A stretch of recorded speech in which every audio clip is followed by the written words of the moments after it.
the cameras flashed, the crowd froze. And just like that, Hollywood had a new obsession. Yeah, it's the kind of news that just fundamentally disrupts your entire day, you know? Absolutely.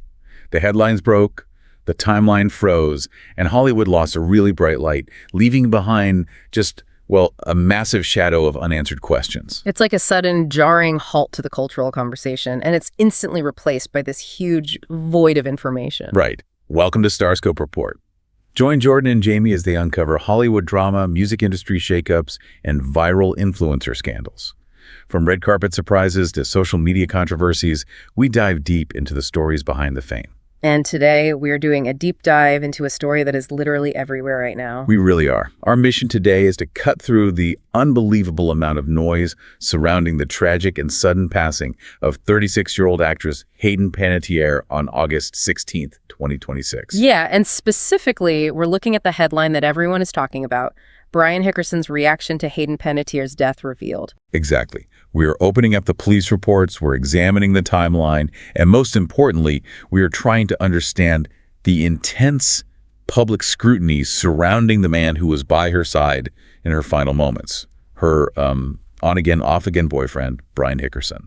And we have a pretty substantial stack of sources to work through for this deep dive. I mean, we're looking at police incident reports that were cited by NBC News, preliminary coroner updates, statements from her estranged family members, and, various investigative pieces. Right, because the goal here isn't to play armchair detectives. No, not at all. We want to separate the verified, documented facts from the absolute frenzy of social media speculation that has it's totally taken over the internet. Which is so important right now because, the world is genuinely mourning her. Yeah. This is someone who has been on our screens for almost her entire life. Oh, yeah. She was a child star who became a massive global sensation. If you watched television in the mid-2000s, you knew the phrase, save the cheerleader, save the world. Totally. She was Claire Bennett on Heroes? Yes. And she was the powerhouse Juliet Barnes on Nashville. Plus, Kirby Reed in the Scream franchise. She had such an incredible legacy. But while fans are mourning that legacy, social media has basically turned her death into a true crime content farm. It's honestly disturbing. But I want to start right at the center of that internet firestorm because there is one specific detail from the police report that everyone seems to be totally fixated on. Right, the notes regarding the 911 call. Yes. There's a massive contrast in how the two men in the room were reacting. Can you walk us through exactly what happened that afternoon? Yeah, let's look at the scene exactly as it was officially documented by law enforcement. So it's a Sunday afternoon. Okay. They are staying at an Airbnb in Greenville, South Carolina. And at 1:50 p.m., a 911 call is placed from that residence. Right. And first responders arrive at the scene shortly after. Exactly. Yeah. They arrive to find Hayden in cardiac arrest. They immediately begin advanced life-saving measures. Which is it's so heartbreaking to even picture. It really is. And tragically, despite all those efforts, she cannot be revived, and she is officially pronounced dead at 2:32 p.m. And the report obtained by NBC News confirms that Brian Hickerson and his brother, Zach Hickerson, were both present in the apartment when emergency crews arrived. Yeah, they were both there. But here is the detail that is driving the internet crazy. The EMS workers specifically noted in their report that Zach was, quote, very emotional while they were working frantically to revive Hayden. Right, which is a totally normal reaction. Exactly. But Brian, according to these field notes, did not become visibly emotional until after she was officially pronounced dead. Yeah, and the report also adds some contextual details there. It notes that Brian directed the police to a, quote, bag of medication that Hayden was reportedly taking. Wow. Right. Furthermore, the dispatch audio mentioned a possible overdose, and it was documented that Narcan was found at the scene. And Narcan is the medication typically used to reverse opioid overdoses, right? Yes, exactly. I have to admit, when I first read that detail about Brian's lack of emotion, I stopped in my tracks. Oh, I think everyone did. If that is the person you love lying there, how do you just stand there blankly? I completely understand why the public sees that and immediately thinks, well, they think he's guilty of something. It's an incredibly common assumption, for sure, but it actually represents a fundamental misunderstanding of how the human brain processes acute trauma. Explain that to me because it feels so counterintuitive. Yeah. Like, if you are grieving, you cry, right? Not necessarily, and certainly not always in the immediate seconds of a crisis. Really? Yeah, I mean, we always talk about the fight or flight response, right? Sure, yeah. But we frequently ignore the other two major neurological responses, which are freeze or fawn. Freeze or fawn. Okay. When an unfathomable traumatic event is unfolding right in front of your eyes, dissociation is a highly common psychological defense mechanism. What does dissociation actually look like in that moment, though? Like from the outside? Think of it like a computer getting overloaded with too many complex commands all at once. Okay, I can picture that. The processor doesn't speed up to handle them. The screen just completely freezes. Oh, wow. The brain essentially detaches from the overwhelming emotional reality of the moment just to focus purely on the immediate logistical reality. So he was just like stuck on logistics, pointing out the medication and stuff. Exactly. First responders are trained to write down objective physical observations. Who was crying? Who was silent? Who pointed to the medication? Right, they aren't psychologists diagnosing the room. No, they are documenting the physical scene for the record. They aren't delivering a psychological indictment of someone's grief. Wow, that computer analogy makes total sense. So his brain basically hit Control-Alt-Delete. Pretty much, yeah. Judging someone's grief response in real time is essentially like judging a book by its cover while the library is literally on fire. You just can't do it. The system is too overwhelmed. Exactly. It's a field note, not a verdict. And we have to ground this entire discussion in the actual medical fact. Right, the autopsy. Yes. The coroner's office conducted an autopsy, and they found absolutely no signs of trauma or foul play. No physical trauma at all. None. The exact cause of death is still pending further investigation, likely awaiting comprehensive toxicology results, but physically, violence has been ruled out as a direct cause. Okay, I hear you on the psychology of the freeze response, and the coroner's report is undeniable, but I mean, I'm still struggling to give him the benefit of the doubt here, and I think the internet is too. Which is understandable, given the history. Right. Why was everyone so primed to jump to the worst possible conclusion about him specifically? Because people aren't viewing that field note in a vacuum. They are viewing it through the lens of Brian's well-documented abusive history with Hayden. Ah, right. The past charges. Exactly. When you have a past conviction for domestic violence against the victim, every single action you take around her death is going to be heavily scrutinized. That makes perfect sense. And to understand the intense pressure they were under that weekend, we have to look at the secret life they were leading.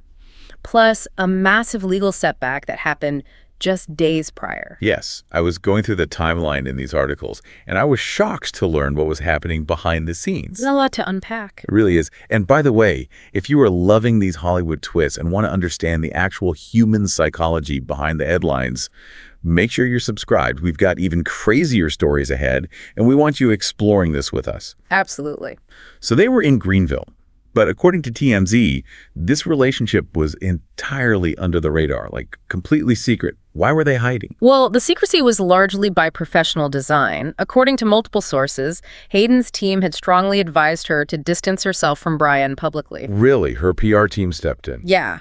His presence in her life was deemed quite literally bad for business. Can you explain how that actually works in Hollywood? Like, how does a PR team tell a 36-year-old woman who she can or cannot be seen with? It comes down to narrative management. Hayden was in the middle of promoting her new tell-all memoir, This Is Me, A Repening. Oh, right. The book tour. Exactly. A memoir press tour is all about presenting a specific narrative. And in this case, the narrative was overcoming a dark past, achieving sobriety, and reclaiming your life.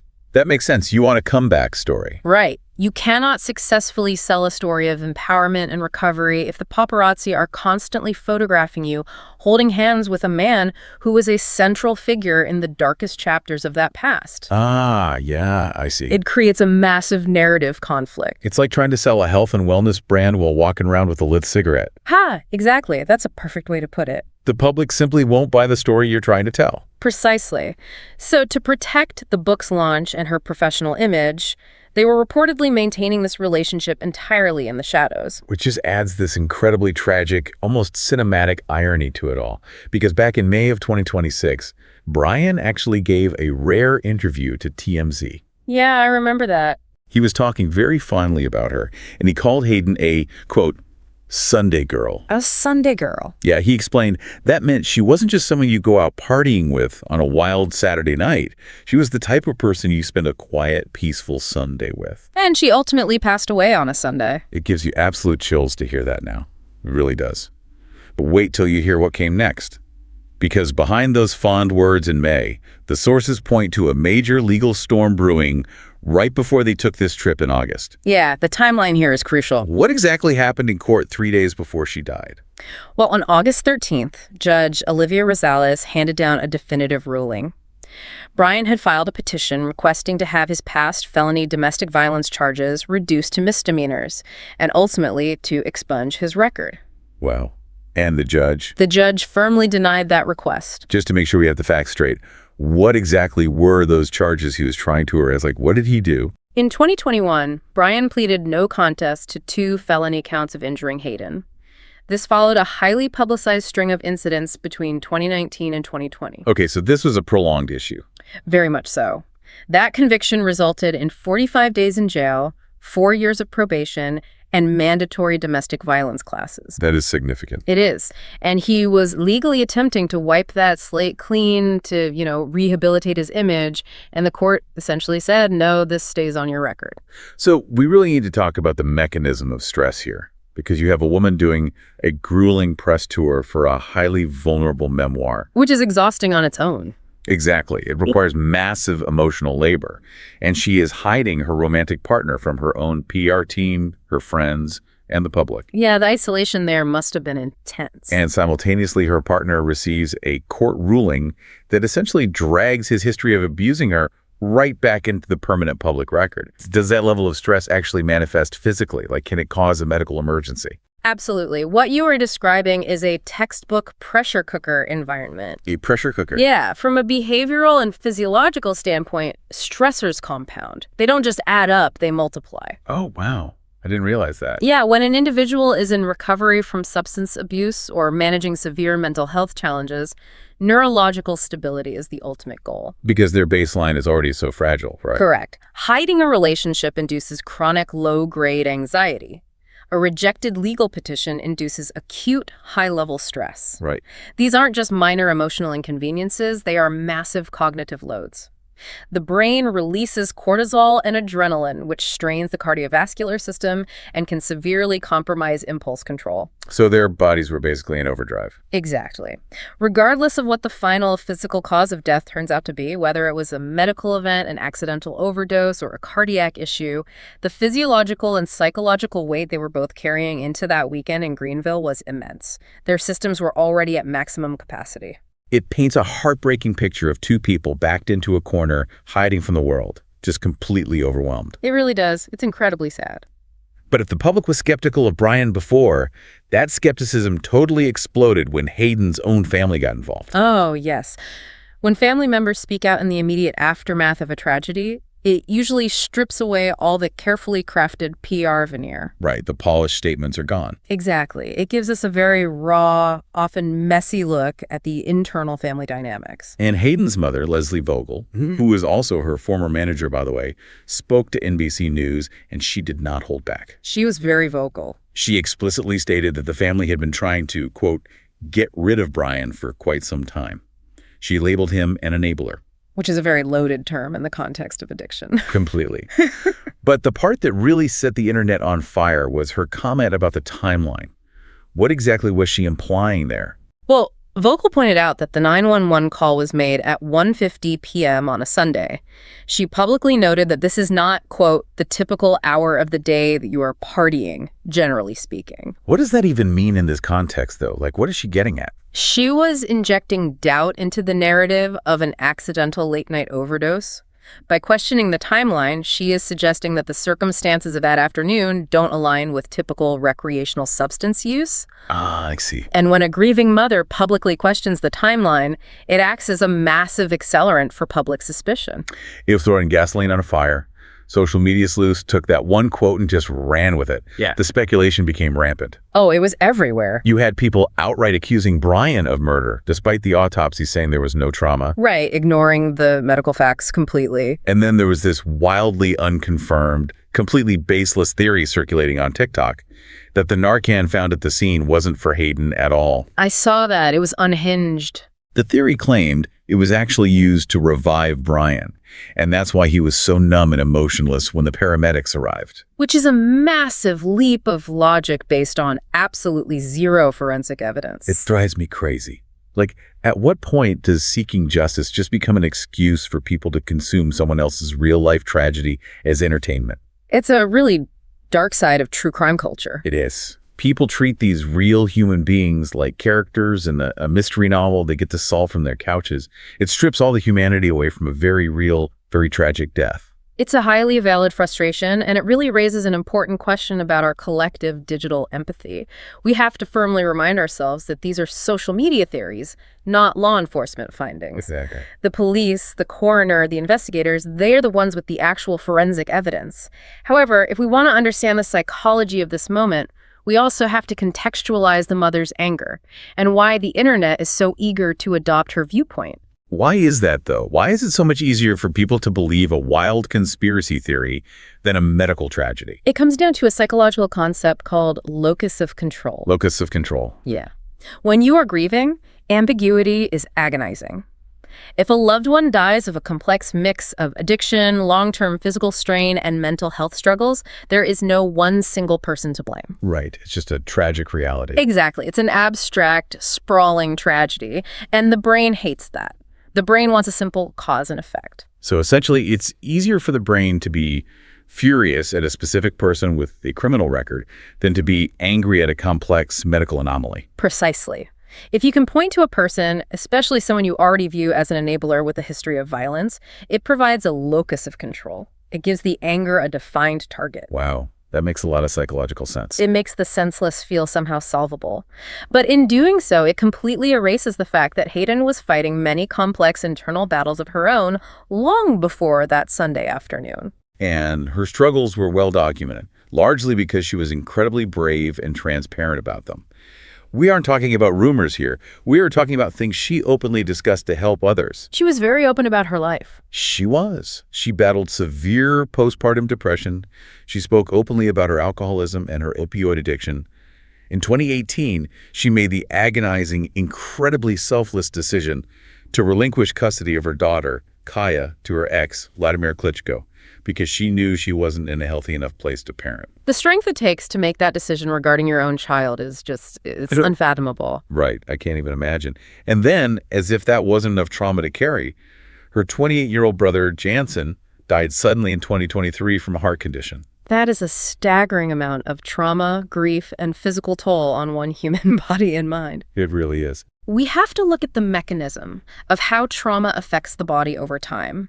The addiction, the grueling recovery process, the inevitable relapses, it physically wears down the physiological systems. The heart, the liver, the nervous system, they all take a massive beating. It's not just emotional, it's actual physical wear and tear. Exactly. And when you layer the sudden, shocking loss of a young sibling on top of a history of substance dependency and a highly volatile romantic relationship, you are looking at an individual who is fighting a multi-front war every single day just to survive. And she was doing it all under the blinding glare of the public eye. Which just amplifies everything. Absolutely.